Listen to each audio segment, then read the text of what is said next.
Okay, I want you to stop for a second and think about the history we were all taught in school. We're given this very neat, straight line of human progression, right? It goes from primitive hunter gatherers directly to these incredibly intelligent, monument building civilizations that we read about in our textbooks. But what if that line is actually totally, completely incomplete? What if there's a massive, literal piece of the human puzzle that has just been completely left out of the story?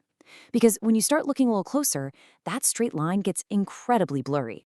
See, there is an entirely alternate version of human history out there, and I'm talking about a history filled with ancient, supernatural beings, terrifying giants, and massive, catastrophic disasters that literally reset the globe. And here is the wildest part about all of this. It isn't just some random piece of fiction. This version of history was consciously censored. It was intentionally forgotten or simply ignored for centuries.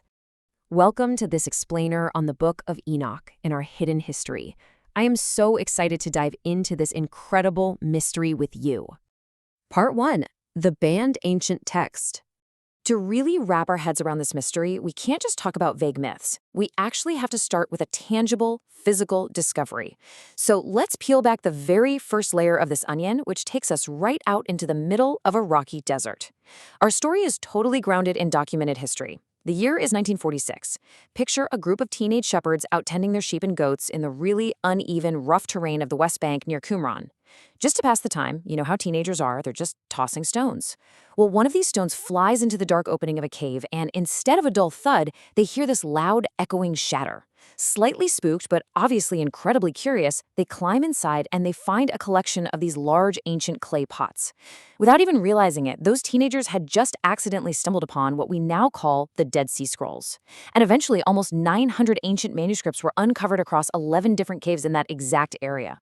Now, what archaeologists found hidden among those 900 scrolls was a deeply mysterious, non-canonical religious text, the Book of Enoch. If you're completely new to this topic, here's what you need to know. This text consists of 5 separate books, totaling about 100 chapters. It details the story of Enoch, who was the 7th patriarch in the book of Genesis, and get this, the great-grandfather of Noah. But I promise you this is definitely not your standard Sunday school story of Noah's Ark. It offers a completely different, totally mind-bending perspective on the era right before the Great Flood. Which brings us to our next section, Watchers and the Nephilim. Okay, let's dive right into the specific, frankly wild narrative that is actually contained within the pages of this ancient book. The text maps out a very clear, sequential chain of events. It tells of these beings called the Watchers. These were essentially fallen angels who were sent down to Earth at Mount Hermon. Their job? Supposedly just to watch over humanity as observers, but they didn't just watch. They completely abandoned their post. They began to have contact and actually interbreed with human women. And this crossbreeding resulted in a hybrid race known as the Nephilim. The creation of these hybrid beings deeply, deeply angered the gods, which ultimately provoked them to punish the earth with a great flood just to wipe the slate clean.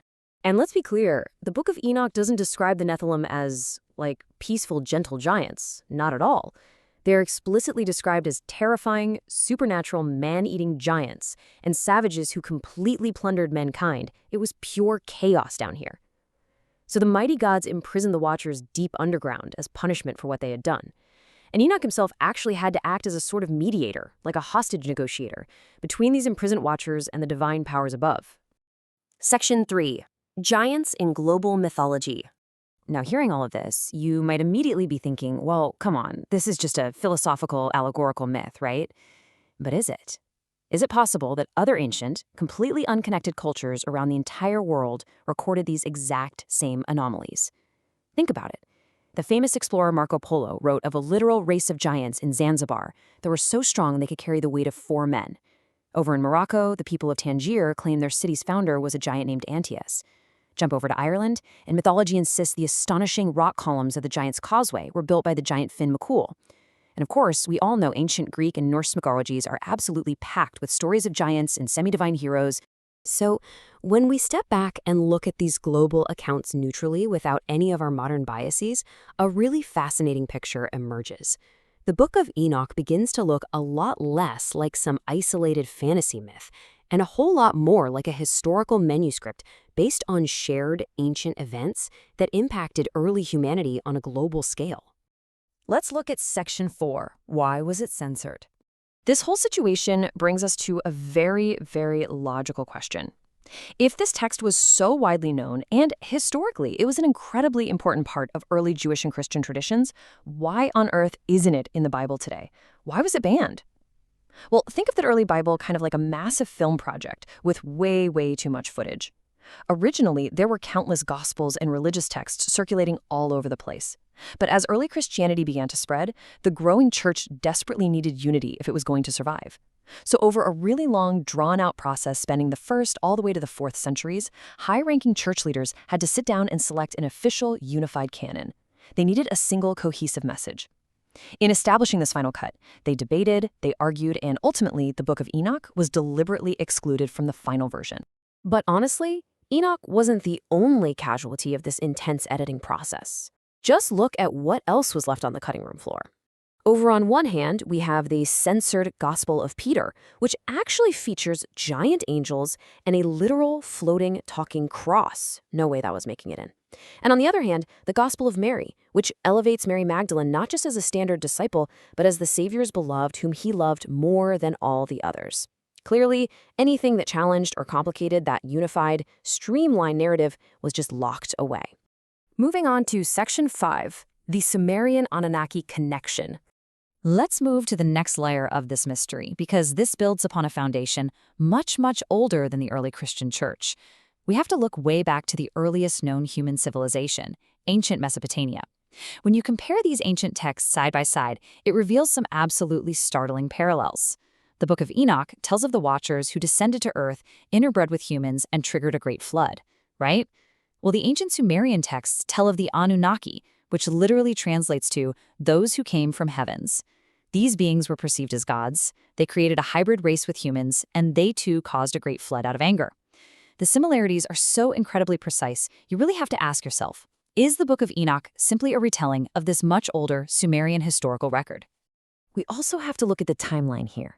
Around 10,000 BC, humanity experienced this unexplainable, massive shift. We went from being nomadic hunter-gatherers, just barely struggling to survive the Ice Age, directly to settled agriculture, creating complex civilizations, and domesticating animals almost overnight. Both the Sumerian texts and the Enoch traditions attribute this massive, sudden leap in human evolution to advanced beings coming down from above and actively sharing their knowledge with us. And finally, our last section, rethinking our human history. Let's explore how pulling all of these hidden stories together might fundamentally change our entire understanding of one of the most famous allegories in human history. So the really crucial point here is this. Some modern thinkers suggest that the famous story of the Garden of Eden might not just be a philosophical tale at all. It might actually be an allegorical retelling of the Sumerian and Enoch texts. Seriously, think about it. Adam and Eve reproducing, that perfectly mirrors the crossbreeding between the Watchers and humans. The Tree of Knowledge, that symbolizes the advanced technology and cosmic knowledge brought to Earth by the Watchers. And eating the forbidden fruit, that represents humanity's sudden realization of their physical forms, unlocking internal energies, and entering the endless cycle of life, death, and rebirth. It's the exact same historical event, just wrapped in a different, more digestible metaphor so it could survive through the ages. And further supporting this whole idea of advanced knowledge, the Book of Enoch features these really fascinating passages where Enoch tries to describe the mysterious forces of lightning and thunder. Some researchers believe he wasn't just talking about weather. He was actually trying to document advanced concepts of energy and electricity that primitive humans simply didn't have the vocabulary to comprehend. As the absolutely brilliant Nikola Tesla noted, if you want to find the secrets of the universe, you have to think in terms of energy, frequency, and vibration. Were these ancient texts essentially trying to document advanced technology using the very limited language of the ancient world? Which leaves us with the ultimate burning question. What is our true human history? Is it strictly what has been neatly packaged into our approved official textbooks? Or is it possible that a much deeper, far more incredible cosmic lineage involving advanced beings, ancient technology, and a heavily censored past has been hiding in plain sight this entire time? I'll let you be the judge of that. Thank you so much for joining me on this explainer. And remember, always keep questioning what you know.